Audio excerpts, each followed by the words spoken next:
దేశ రాజధాని ఢిల్లీలోని జంతర్ మంతర్ వద్ద శాంతియుతంగా ఆందోళన చేసిన విద్యార్థులపై జరిగిన లాఠీ చార్జ్ ఘటనపై జాతీయ మానవ హక్కుల సంఘం ఎన్హెచ్ఆర్సీ అత్యంత సీరియస్ అయినట్లుగా కూడా తెలుస్తోంది. ప్రజాస్వామ్యంలో విద్యార్థుల నిరసనలపై పోలీసులు అణచివేత చర్యలు హక్కుల సంఘం తీవ్రంగా పరిగణించింది. ఈ దారుణ ఘటనను ఎన్హెచ్ఆర్సీ సుమోటోగా స్వీకరించి విచారణ అయితే ప్రారంభించినట్లుగా తెలుస్తోంది. విద్యార్థులపై ఖాకీలు ప్రదర్శించిన దౌర్జన్యంపై తీవ్ర ఆగ్రహాన్ని వ్యక్తం చేస్తూ ఢిల్లీ పోలీసులకు వేగంగా నోటీసులు అయితే జారీ చేసింది. ఆందోళన సమయంలో అసలు ఏం జరిగింది, విద్యార్థులపై బలాన్ని ఉపయోగించాల్సిన అవసరం ఎందుకు వచ్చింది అనే విషయాలపై పూర్తి స్పష్టత ఇవ్వాలని కూడా ఆదేశించింది కోర్టు. రాబోయే 2 వారాల్లోగా ఈ లాఠీ చార్జ్ ఘటనపై సమగ్ర నివేదికను సమర్పించాలని ఢిల్లీ పోలీస్ కమిషనర్ను మానవ హక్కుల సంఘం కఠినంగానే ఆదేశించింది. బాధితులకు న్యాయం జరిగే వరకు వదిలేది లేదని హక్కుల సంఘం స్పష్టం చేయడంతో ఇప్పుడు ఢిల్లీ పోలీసులో తీవ్ర ఉత్కంఠ అయితే నెలకొన్నట్లుగా సమాచారం. ఈ ఘటనకు బాధ్యులైన అధికారులపై ఎలాంటి చర్యలు తీసుకుంటారో వేచి చూడాల్సింది. దీనిపై మరిన్ని వివరాలు అందించేందుకు మా ప్రతినిధి భరత్ ఫోన్ లైన్ లో సిద్ధంగా ఉన్నారు. ఆయన అడిగి మరిన్ని వివరాలు తెలుసుకుందాం. ఎస్ భరత్, ఢిల్లీలో యువతపై పోలీసుల లాఠీచార్జిపై కూడా సుప్రీంకోర్టు కొన్ని కీలక వ్యాఖ్యలైతే చేసింది కదా, దీనికి సంబంధించిన డీటెయిల్స్. ఏదైతే ఢిల్లీలో జంతర్ మంతర్ వద్ద నీట్ పరీక్షకు సంబంధించినంత వరకు ప్రశ్నాపత్రం లీకేజీ అంశంపై గత కొంతకాలంగా విద్యార్థులైతే జంతర్ మంతర్ వద్ద పెద్ద ఎత్తున ఆందోళన చేపట్టినటువంటి పరిస్థితి. మరీ ముఖ్యంగా వర్షాకాల పార్లమెంట్ సమావేశాలు ప్రారంభం అయినంటే ఈ ఉద్యమాన్ని మరింత ఉధృతం చేసినటువంటి పరిస్థితులను కూడా చూసినటువంటి పరిస్థితి. అయితే ఈ ఉద్యమాన్ని అంతా ఒకవైపు నడుస్తున్నటువంటి సమయంలో పూర్తిగా కూడా ఉద్యమాన్ని అణిచివేసేందుకు పోలీసులు చేపట్టినటువంటి చర్యపై జాతీయ మానవ హక్కుల కమిషన్ సీరియస్ అయినటువంటి పరిస్థితి. మరీ ముఖ్యంగా ఎన్హెచ్ఆర్సీ ఏదైతే ఢిల్లీ పోలీసులు అవలంబించినటువంటి తీరు, ఏదైతే విద్యార్థుల పైన లాఠీ చార్జ్ చేయడం, దాంతో పాటుగా విద్యార్థుల పైన అనుచితంగా దాడి చేయడంతో పాటు ఏదైతే ఆ విద్యార్థులపై దాడి చేసేటటువంటి సమయాల్లో తమ లాఠీలకి మేకులు పెట్టి దాడికి పాల్పడ్డారంటూ కూడా కొన్ని వీడియోలు సోషల్ మీడియాలో పెద్ద ఎత్తున ప్రచారం జరిగినటువంటి నేపథ్యంలో మానవ హక్కుల కమిషన్ అయితే పూర్తిగా కూడా సీరియస్ అయినటువంటి పరిస్థితి. ఈ ఘటనకు సంబంధించినంత వరకు కూడా లాఠీ చార్జీ అంశానికి సంబంధించి ఎన్హెచ్ఆర్సీ సుమోటోగా కేసును స్వీకరించినటువంటి పరిస్థితి అయితే కనిపిస్తా ఉంది. ఢిల్లీ పోలీసులకు సంబంధించినంత వరకు కూడా కమిషనర్ కి నోటీస్ పంపించినటువంటి పరిస్థితి. 2 వారాల్లోగా సమగ్ర నివేదిక పంపించాలంటూ కూడా ఎన్హెచ్ఆర్సీ ఇప్పటికే ఆదేశాలు జారీ చేసినటువంటి సిచ్యువేషన్ అయితే కనిపిస్తా ఉంది. మరొకవైపు సుప్రీం కూడా కీలక వ్యాఖ్యలు చేసినటువంటి పరిస్థితి. సుప్రీంకోర్టు ఏదైతే మానవ హక్కుల కమిషన్ తో పాటుగా సుప్రీంకోర్టు కూడా జంతర్ మంతర్ వద్ద విద్యార్థుల పైన పోలీసులు చేసినటువంటి లాఠీ చార్జ్ పై కూడా తీవ్రంగా స్పందించినటువంటి పరిస్థితి. భారత రాజ్యాంగం కల్పించినటువంటి హక్కు, తమకు సంబంధించినంత వరకు కూడా ఏదైతే ఆందోళన కార్యక్రమాలు చేపట్టేటటువంటి హక్కు భారత రాజ్యాంగం కల్పించింది. తమ హక్కుల కోసం పోరాటం చేయాల్సినటువంటి పరిస్థితి వస్తే పోరాటాలు చేసేటటువంటి హక్కు రాజ్యాంగం కల్పించినటువంటి నేపథ్యంలో ప్రజల్ని అణిచివేసేయాలంటూ కూడా రాజకీయాలకి, ఎవరైతే నాయకులకి, రాజకీయ అతీత శక్తులకి పోలీసులు వెండుదండై ఉండడంపై అయితే మాత్రం పూర్తిగా సీరియస్ అయినటువంటి పరిస్థితి. మరి ముఖ్యంగా సుప్రీం కూడా కీలక ఆదేశాలు చేసినటువంటి పరిస్థితి. లాఠీ చార్జీ చేయడానికి అవలంబించినటువంటి విధానంపై పూర్తిగా తప్పుపట్టినటువంటి పరిస్థితి కనిపిస్తుంది. అయితే దీనిపైన ఏదైతే పోలీసు వైపు నుంచి వచ్చినటువంటి న్యాయవాది, అక్కడ ఉండేటటువంటి పోలీసులు అక్కడ జరిగేటటువంటి వ్యవహారాన్ని తగ్గించేందుకు అక్కడ జంతర్ మంతర్ వద్ద విద్యార్థులు పెద్ద ఎత్తున చేరుకొని ఉద్రిక్త పరిస్థితులు నెలకొన్నాయి. దాన్ని తగ్గించేందుకు ఇటువంటి దాడికి పాల్పడ్డామంటే మరే ఇతర కారణాలు లేవా అంటూ కూడా సుప్రీం చాలా సీరియస్ అయినటువంటి సిచ్యువేషన్.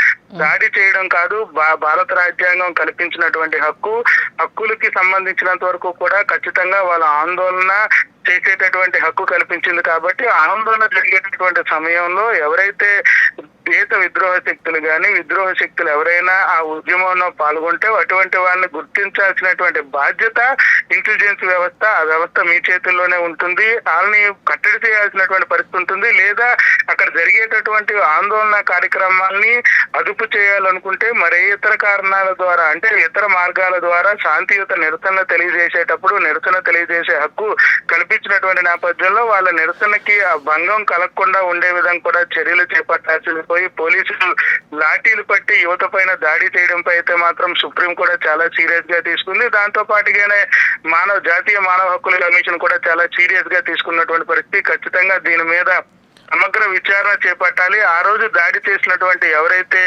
ఎస్ఐ నుంచి కానిస్టేబుల్ ఎస్ అంటే స్వేచ్ఛ ఉంది, నిరసన తెలియచేయొచ్చు అని చెప్పి కోర్టు కూడా చెప్పిన సందర్భంలో మరి ఇంకా క్లియర్గా ఏమైనా పోలీసులు ఎక్స్ప్లెనేషన్ ఇచ్చే అవకాశం ఏమైనా మళ్ళీ కనిపిస్తోందా? ఖచ్చితంగా పోలీసులకి సంబంధించినంత వరకు జాతీయ మానవ హక్కుల కమిషన్ 2 వారాలు టైం ఇచ్చింది. దాంతో పాటుగానే సుప్రీంకోర్టులో కూడా దీనికి సంబంధించినంత వరకు కూడా విచారణ జరుగుతున్నటువంటి పరిస్థితి. ఇప్పటికే సుప్రీం చాలా సీరియస్ గా స్పందించినటువంటి సిచ్యువేషన్. నిరసన తెలియజేసేటటువంటి హక్కు భారత రాజ్యాంగం కల్పించింది కాబట్టి నిరసన తెలియజేసేటటువంటి పరిస్థితుల్లో అక్కడ విద్రోహ శక్తులు ఎవరైనా వస్తే గుర్తించాల్సిన బాధ్యత పోలీసులకు ఉంటుంది. పోలీసులు దాన్ని గుర్తించలేనటువంటి పరిస్థితుల్లో ఉద్యమ కార్యాచరణ ఎవరైతే ఉంటుందో ఉద్యమాన్ని అనగదొక్కేటటువంటి హక్కు తమకి లేదంటూ కూడా చెప్పినటువంటి పరిస్థితి. అయితే పోలీస్ తరఫు నుంచి కూడా ఎవరైతే వాదనలు వినిపించినటువంటి లాయర్ ఎవరైతే ఉన్నారో పోలీసులపై కూడా దాడి జరిగినటువంటి నేపథ్యం, పోలీసు వ్యవస్థపై కూడా పూర్తిగా దాడి చేశారంటూ కూడా చెప్పినటువంటి నేపథ్యం. ఈ నేపథ్యంలోనే పోలీసులు ప్రతిఘటించాల్సినటువంటి పరిస్థితుల్లో దాన్ని కంట్రోల్ చేసేటటువంటి నేపథ్యంలో ఈ దాడికి పాల్పడ్డామంటూ కూడా వివరణ ఇచ్చేటటువంటి ప్రయత్నం చేసినటువంటి పరిస్థితి. అయితే దీనిపై కూడా సుప్రీం చాలా సీరియస్ గా స్పందించినటువంటి నేపథ్యం.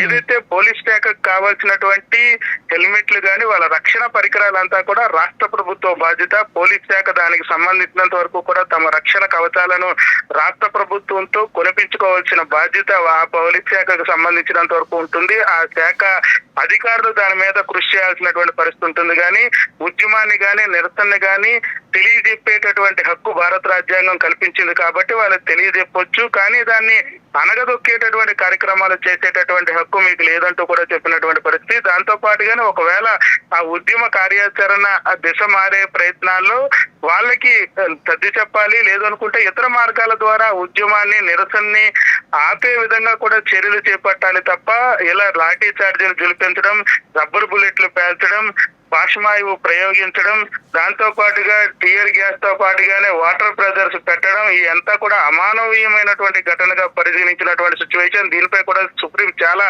సీరియస్ గా స్పందించినటువంటి నేపథ్యం. అయితే ఈ నేపథ్యంలోనే ఒక్క దేశంలో జరిగినటువంటి జంతర్ మంతర్ వద్ద జరిగినటువంటి ఘటనే కాకుండా భారతదేశ వ్యాప్తంగా పోలీసు వ్యవస్థ పైన సుప్రీంకోర్టు స్పందించినటువంటి నేపథ్యం.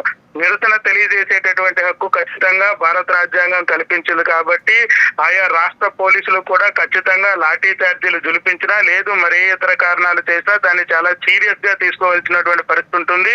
నిరసన తెలియజేసే హక్కు ప్రతి ఒక్కరికి ఉంటుంది తప్ప శాంతియుత నిరసనలు కానీ నిరసన తెలియజేసేటటువంటి మార్గాలు వేరు కావచ్చు. ఆ మార్గాలకు సంబంధించినంత వరకు దాన్ని దారి తప్పకుండా చూడాల్సినటువంటి పోలీస్ శాఖ అనగదొక్కేటటువంటి ప్రయత్నాలు చేస్తే మాత్రం చూస్తూ ఊరుకునేది లేదంటూ కూడా సుప్రీం స్పందించినటువంటి నేపథ్యం. ఈ నేపథ్యంలోనే ఎన్హెచ్ఆర్సీ కూడా తీవ్రంగా దాన్ని స్పందించినటువంటి నేపథ్యం. ఢిల్లీ పోలీసుల పైన పూర్తిగా కూడా సమగ్ర విచారణ చేపడుతుంది. ఎవరెవరు ఆ జంతర్ మంతర్ వద్ద ఇటువంటి ఘటనకు పాల్పడ్డారో వాళ్ళందరిపై కూడా ఎంక్వైరీ కమిటీ వేసేటటువంటి ఆస్కారాలు కనిపిస్తా ఉన్నాయి. అయితే ఢిల్లీ ఘటనతో ఒక్కసారిగా దేశవ్యాప్తంగా పోలీస్ శాఖపై అయితే మాత్రం ఇది ఒక మాయన మచ్చగానే పరిగణించాల్సినటువంటి సిచ్యువేషన్ ఉంటుంది. కాబట్టి 2 వారాల్లోపు పోలీస్ శాఖ ఏం స్పందించబోతుంది, విద్యార్థి సంఘాలు కూడా దీన్ని చూస్తున్నటువంటి పరిస్థితి. మనం చూసాం సిజేపీ ఏదైతే కాక్రోచ్ జనతా పార్టీ రెండో అంశంగా వచ్చినటువంటి పరిస్థితి. ఎవరైతే పోలీసులు యువతపై దాడి చేశారో వాళ్ళపైన కఠినమైనటువంటి చర్యలు తీసుకోవాలి, తీసుకోకపోతే ఊరుకునేది లేదంటూ కూడా చెప్పినటువంటి పరిస్థితుల్లో ఎన్హెచ్ఆర్సీ ఈ కేసును సుమోటోగా తీసుకోవడం, సుప్రీం కూడా దీని మీద స్పందించడం తోటి బీజేపీ పార్టీ కూడా సున్నితంగా చూస్తున్నటువంటి పరిస్థితి. మరీ ముఖ్యంగా ఈ అంశం అంతా కూడా చాలా సున్నితమైనటువంటి అంశం. ఎక్కడైనా ఒక తీగ మీద ఉండేటటువంటి అంశం. ఎందుకంటే యువతకు సంబంధించిన అంశం కాబట్టి ఓ చిన్న తప్పు జరిగినా సరే చాలా పెద్ద విధ్వంసం అయ్యేటటువంటి నేపథ్యంలో దాన్ని ఎలా చూస్తారు, పోలీస్ శాఖ ఎలా స్పందిస్తుంది, అసలు కేంద్ర ప్రభుత్వం దీని మీద ఎటువంటి చర్యలు చేపట్టబోతా ఉంటుందనే దానిపై మాత్రం వేచి చూడాల్సినటువంటి సిచ్యువేషన్ అయితే కనిపిస్తా ఉంది దానికి. Right Bharat, thanks for the update.